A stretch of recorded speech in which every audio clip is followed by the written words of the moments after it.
I don't keep a lot of memorabilia, but this is kind of a neat piece. It'll always be part of our journey, my journey. You gotta be remembered for something, and I guess this is my place in history.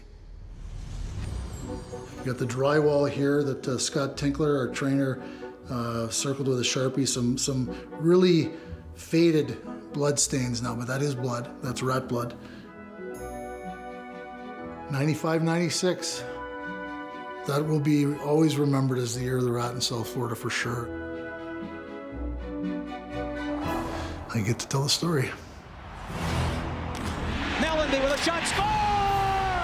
Look at the Rats just pounding. They're coming in of all sizes. I have never seen anything like this. They've adopted the rodent in South Florida, and this could be their year. It's just kind of become a symbol for the team. As crazy as it sounds.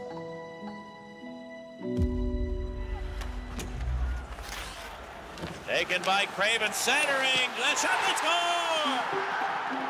Scott Mellenby. How would you describe your playing style? Aggressive. And we have a tussle at center ice, Lawler and Mellenby. Gee, yeah, that's major league thrashing right there. I was a decent player that I think had a better than decent career because of my competitiveness. Following Scott Mellenby's 7th season in the NHL, from Edmonton, Scott Mellenby. he was drafted by the expansion Florida Panthers in 1993. I thought it was great. I went from Edmonton to Boca Raton. The Florida Panthers advertising motto in their inaugural season is good hockey, great air conditioning. Florida coach Roger Nielsen won't refer to his club as an expansion team, saying once the players are picked, quote, it's a first-year team. What do you think the hockey world's expectations were for the Florida Panthers? I would have to think everybody thought that it would be disastrous. At the Miami Arena, they basically slapped up this drywall dressing room. There wasn't much to it, you know. We were cast-offs, really. But I remember Bob Clark kind of set the tone. He said, we're not going to be a doormat for any team in this league. Scott Mellenby, the first Panther goal. Shot by Mellenby, scores! Oh, baby. Oh, a rocket to the top shelf. Mellenby has just been a real dominant force for the Panthers. Through 2 seasons, Mellenby led the franchise in goals and points, with the team just nearly missing the playoffs both years. But then, in 1995, everything changed. Obviously, a big evening lying in store in Miami as Florida plays for the first time this season here on its home ice.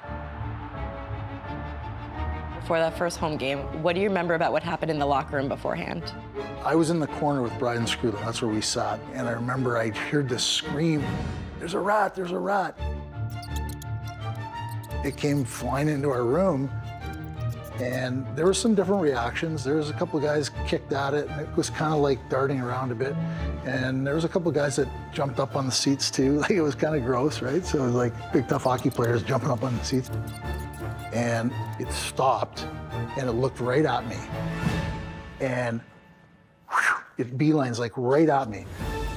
I was not known for my one-timer, but this was a Brett Hall one-timer.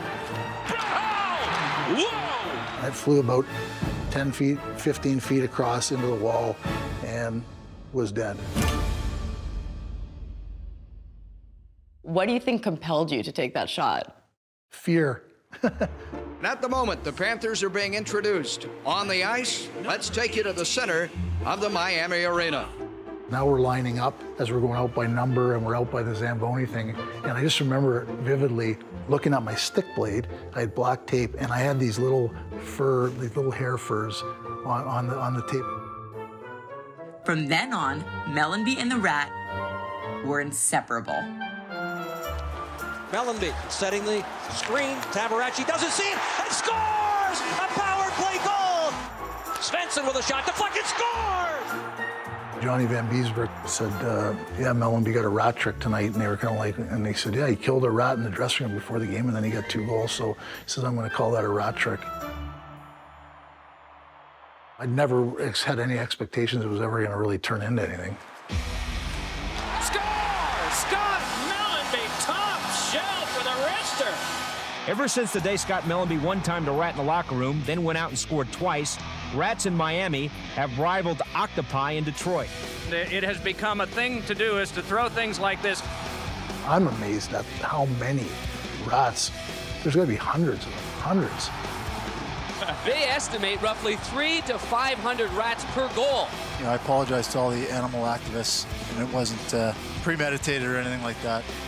There was a kid outside, he looked at me and he said, you're, and I'm about to spit out Jan Scott Mellenby, and he says, you're the rat guy. Monday marked the start of the Chinese New Year.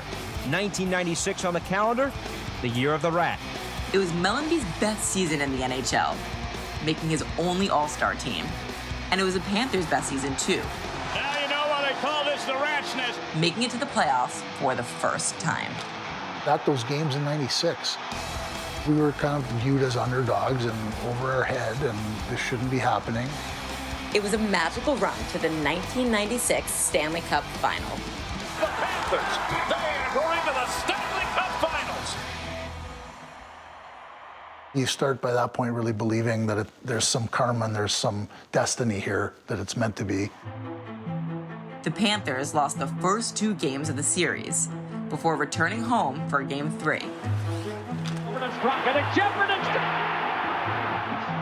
This is the Avalanche's first look at the Rats.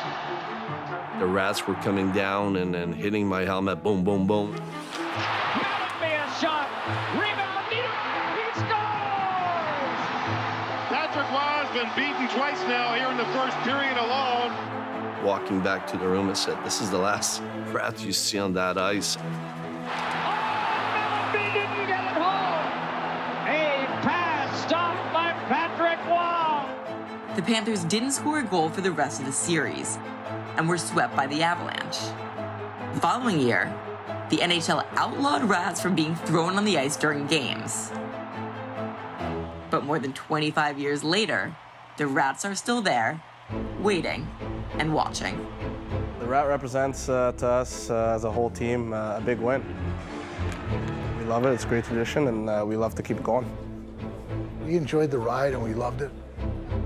It was a big part of our run that year of the finals. It's just kind of become a symbol for the team, as crazy as it sounds. I'd like it to be a small part of their history. It's unique and it's always going to be there.